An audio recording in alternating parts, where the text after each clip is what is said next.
জীবিকার খোঁজে দেশের মাটি ছেড়ে ওমানে পাড়ি জমিয়েছিলেন এক বাংলাদেশি যুবক। 7 বছরের কঠোর পরিশ্রম ও সংগ্রামের পর দেশে ফিরে যাওয়ার প্রস্তুতি নিচ্ছিলেন তিনি।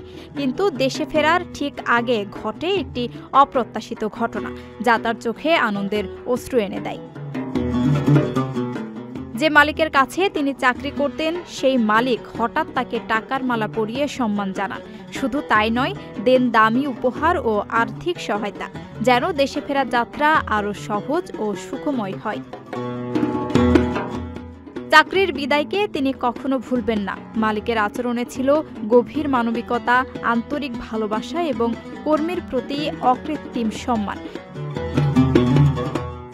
যুবক জানালেন, 7 বছরের পরিশ্রমের সবচেয়ে বড় পুরস্কার হলো মালিকের এই ভালোবাসা ও স্নেহ।